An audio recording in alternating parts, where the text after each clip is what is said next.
Special মানুষের জন্য ল একটু কার্ভ করে যেতে পারে। Doctor Yunus, I can very well understand 65 বা 70 ইয়ার্স ওল্ড, বাট 80 বছরের রাষ্ট্রপতি যদি এত বড় বক্তব্য লিখতে পারে, 75 বা 70 বছরের ডক্টর ইউনুস আমি মনে করি গ্রামীণ ব্যাংকের এমডি পদে ভালোভাবেই থাকতে পারত। মাননীয় স্পিকার, ডক্টর ইউনুস বাংলাদেশের সম্পদ না পৃথিবীর সম্পদ। আমি দেখেছি আমাদের মাননীয় পররাষ্ট্রমন্ত্রী বলেছেন this will not affect our relationship, বহির্বিশ্বের সাথে আমাদের সম্পর্কে। ঠিক তার পরের দিনই জন কেরি বলেছেন উই আর কনসার্নড।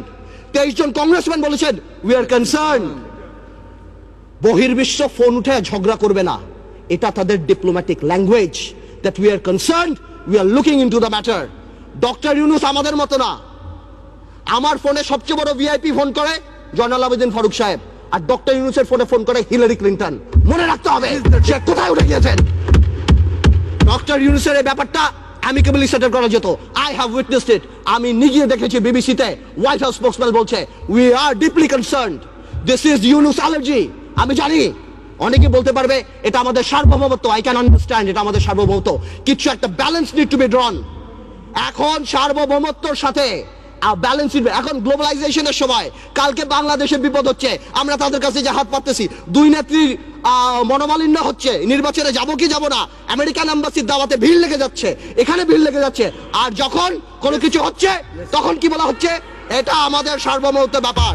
এটা সার্বভৌমত্ব ব্যাপার না, এটা পার্সোনাল ভেন্ডাটার ব্যাপার। সংসারের কথা আসতেছে, excuse me, I would appreciate if you let me finish. Yes, please, uninterruptedly. Thank you. Yes, you should know it. আমি আরেকটা কথা বলতে চাই,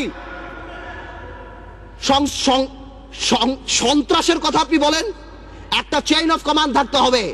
যেই দেশের স্বরাষ্ট্র প্রতিমন্ত্রী শাহরুখ খানের কনসার্টে যে মাটিতে বসে, সেই দেশে কি হতে পারে, মান ইজ্জত কোথায় যায় আমাদের? A মন্ত্রী is not a person, a মন্ত্রী holds the flag.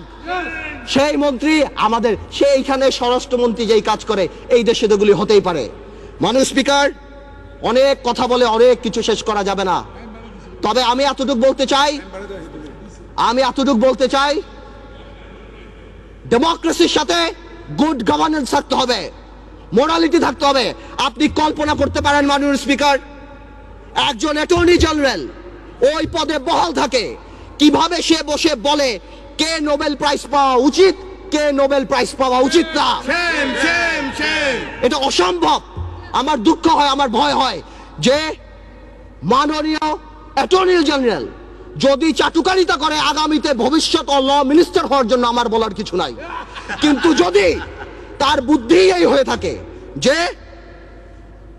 সন্তু লারমার প্রধানমন্ত্রী, হ্যাঁ কে পাক না পাক that is not our concern, কিন্তু ফোরামটাকে ডক্টর ইউনুসের পাওয়া উচিত ছিল না, এই বুদ্ধি যদি অ্যাটর্নি জেনারেলের হয়ে থাকে, তাহলে আমি শঙ্কিত যে বাংলাদেশের জুডিশিয়ারি কোন দিকে যাচ্ছে। মাননীয় স্পিকার